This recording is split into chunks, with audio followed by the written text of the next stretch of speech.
Stamp duty घटाकर 500 रुपये करने की घोषणा करता हूँ।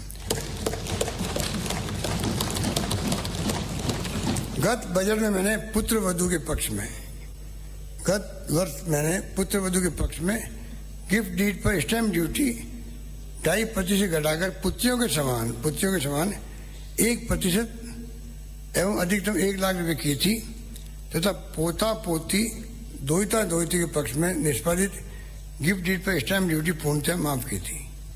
अब मैं पुत्री एवं पुत्रवधू के पक्ष में भी गिफ्ट डीड के दस्तावेजों पर स्टैंप ड्यूटी को पूर्णतः माफ करने की घोषणा करता हूँ।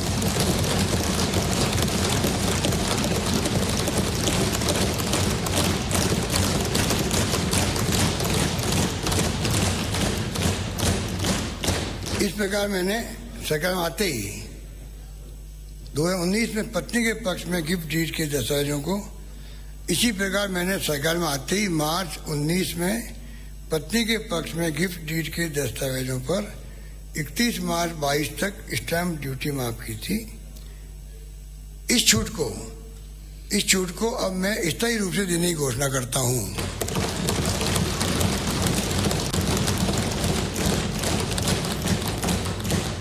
राज्य के 60 वर्ष से अधिक उम्र के वरिष्ठजनों द्वारा अचल संपत्ति के क्रय के दस्तावेजों पर स्टैंप ड्यूटी 6% से घटाकर 5% करने तथा पंजीयक शुल्क 1% घटाकर 0.5% करने की घोषणा करता हूँ। वर्तमान छोटे परिवार तथा देश विदेश में रोजगार के अच्छे अवसरों के कारण संतानें अपने माता पिता की सार संभाल के लिए उपलब्ध नहीं होती है। कतिपय मामलों में वरिष्ठजनों के आर्थिक संसाधन भी कम हो जाते हैं। ऐसे वरिष्ठजनों को बैंकिंग एवं वित्तीय संस्थाओं द्वारा अचल संपत्ति को मॉर्गेज रखकर ऋण की सुविधा दी जाती है। इस हेतु निष्पादित रिवर्स मॉर्गेज के दस्तावेजों पर स्टैंप ड्यूटी एवं पंजीयक शुल्क में 100% छूट देकर वरिष्ठजनों को राहत देने की घोषणा करता हूँ। शैक्षणिक परियोजना के लिए विद्यार्थियों द्वारा बैंक व वित्तीय संस्थाओं से लिए जाने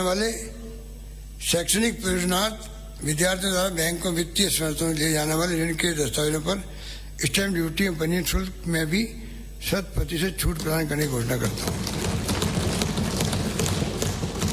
मुझे एहसास है कि अध्यक्ष महोदय कोविड के कारण सभी वर्गों को आर्थिक हुई है, अतः उपरोक्त कर प्रस्ताव में कोई भी नया कर नहीं लगाया जा रहा है, बल्कि इस कोरोना काल में लगभग 1500 करोड़ रुपए से अधिक की राहत प्रदान की जा रही है। इन कर प्रस्तावों के अतिरिक्त कुछ अधिनियमों के प्रावधान में भी संशोधन प्रस्तावित है। इन संशोधनों के संबंध में विस्तृत उद्देश्य एवं प्रयोजन वित्त विधेयक में वर्णित है। इन प्रस्तुत कर प्रस्ताव घोषणाओं की क्रियामंत्री के लिए तथा अन्य प्रयोजनात् इसके साथ कुछ अधिसूचना जारी की जा रही है। अब मैं वर्ष 21-22 के संशोधित अनुमानों का संक्षिप्त विवरण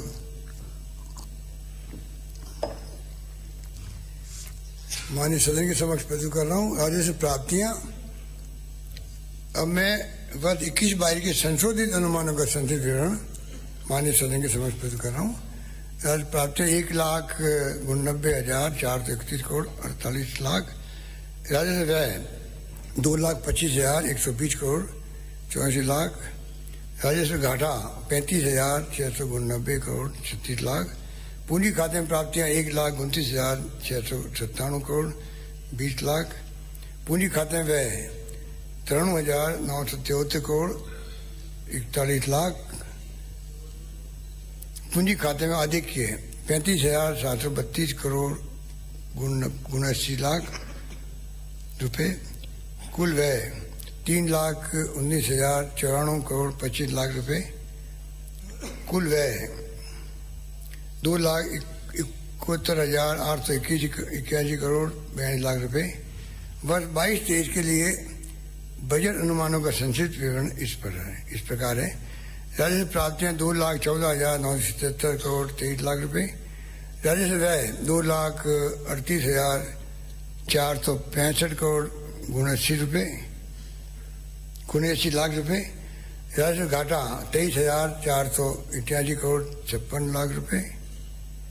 पूंजी खाते में प्राप्तियां 1,31,324 करोड़ 99 लाख रुपए। पूंजी खाते में व्यय 1,07,717 करोड़ 4 लाख रुपए। पूंजी खाते में आधिक्य 23,607 करोड़ 95 लाख रुपए।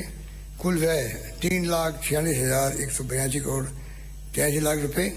कुल व्यय 2,94,182 करोड़ 83 लाख रुपए।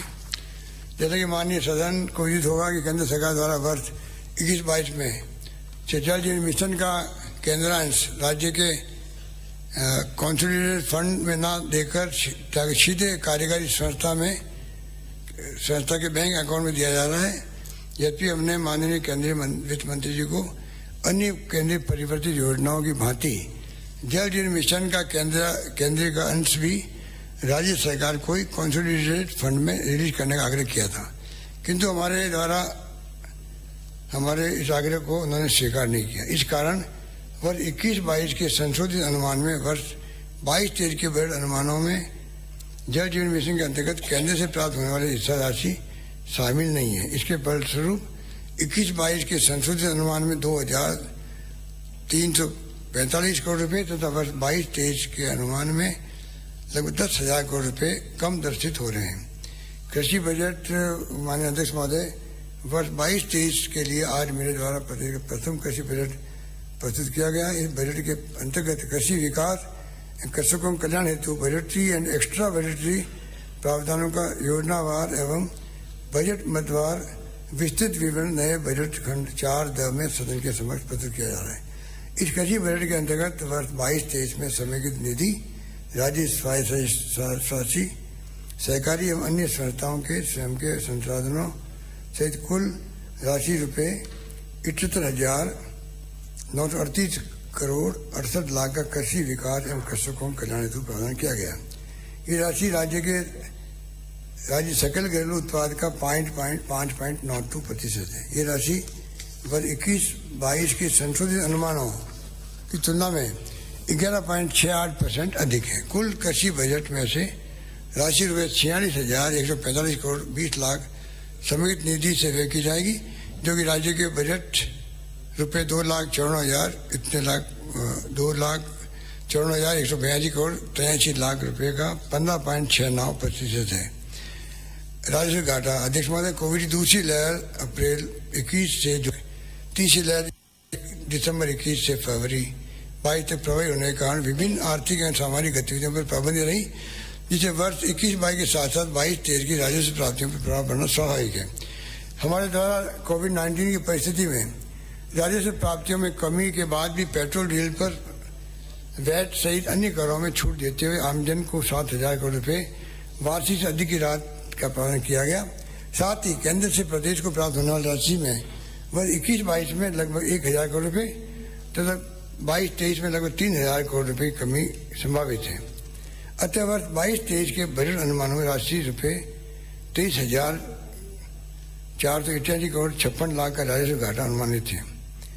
राजकोषीय घाटा कोविड-19 के कारण सभी स्तरों पर अर्थव्यवस्था पर पड़े प्रतिकूल प्रभाव के कारण केंद्र सरकार द्वारा वर्ष 22-23 के लिए शुद्ध ऋण सीमा राज्य सकल घरेलू उत्पाद की 4% उन्हें क्षेत्र में सुधार हेतु 0.5% सहित निर्धारित की गई है। इसके अलावा वर्ष 22-23 के लिए प्रस्तुत केंद्रीय बजट में किए गए प्रावधान के अनुसरण में पूंजीगत कार्यों के लिए केंद्र सरकार से लगभग रुपये 5,000 करोड़ का ऋण लेना संभावित है।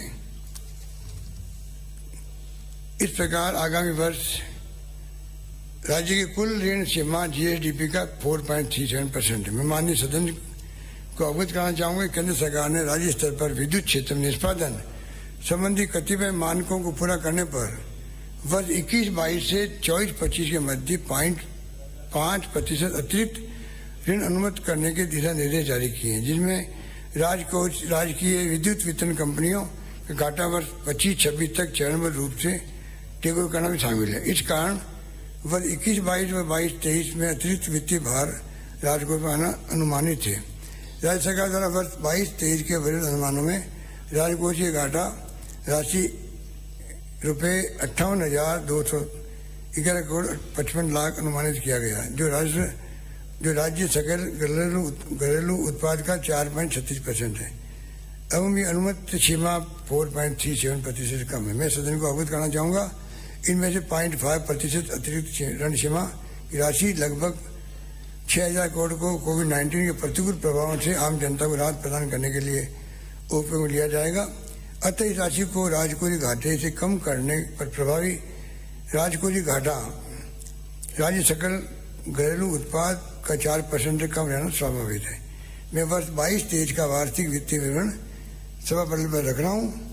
साथ ही FRBM एक्ट की धारा 5 के अंतर्गत वार्षिक बजट के साथ प्रस्तुत किए जाने वाले मध्यमकालीन राज्य वित्तीय नीति विवरण medium term physical policy statement और राजकीय नीति युक्ति विवरण फिजिकल पॉलिसी स्ट्रेटजी स्टेटमेंट भी सदन के पटल पर रख रहा हूँ।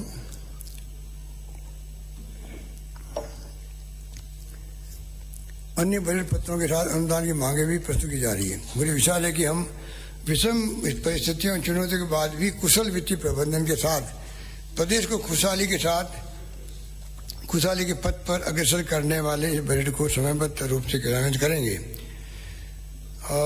माननीय अध्यक्ष महोदय, जो मेरी भावना में व्यक्त कर रहा हूँ, न थके अभी पैर, न थके अभी पैर, अभी भी नहीं थके हैं, वैसे भी नहीं थके हैं। ना थके अभी पैर, ना अभी हिम्मत हारी है, ना अभी हिम्मत हारी है। कुछ तो दाद दो आप लोग, क्या चुपचाप बैठे हो यार, क्या चुपचाप बैठे हो, मजा ही नहीं आ रहा है। अरे बोलो करो, कुछ तो कमेंट करो, कभी कभी तो पता नहीं क्या बात है। जब आज वसुंधरा आई तो सब चुप बैठे हो आप लोग।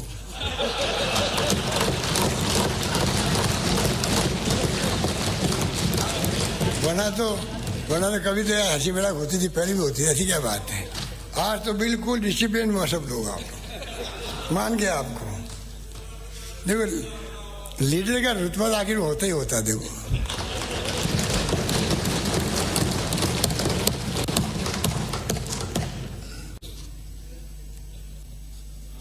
न थके अभी पैर, ना अभी हिम्मत हारी है। हौसला है जिंदगी में कुछ कर दिखाने का, हौसला है जिंदगी में कुछ कर दिखाने का, इसलिए अभी भी सफर जारी है, सफर जारी।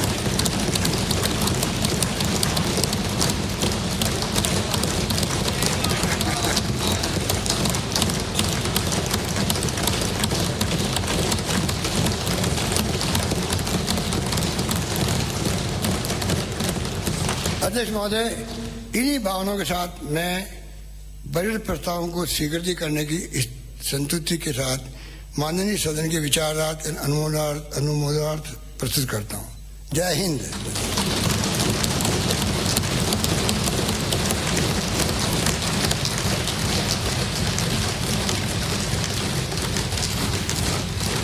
मुख्यमंत्री जी राजस्थान राज्य के आय व्यय अनुमान वर्ष 2022-23 का उपस्थापन करेंगे तथा उसे सदन की मेज पर रखेंगे। अध्यक्ष महोदय, मैं आपकी अनुमति से राजस्थान राज्य के आय व्यय अनुमान 2022-23 का उपस्थापन करता हूँ एवं इसे सदन की मेज पर रखता हूँ। विधायी कार्य पुरस्कृत किए जाने वाले विधायक राजस्थान वित्त विधायक 2022 से मुख्यमंत्री जी। माननीय अध्यक्ष महोदय, मैं आपकी अनुमति से राजस्थान वित्त विधायक 2022 को पुरस्कृत करने की आज्ञा के लिए प्रश्न यह है कि राजस्थान वित्त विधेयक 2022 को पुरस्कृत करने की आज्ञा प्रदान की जाए।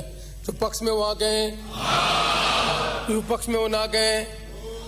हाँ पक्ष जीता, विधेयक को पुरस्कृत करने की आज्ञा प्रदान की गई।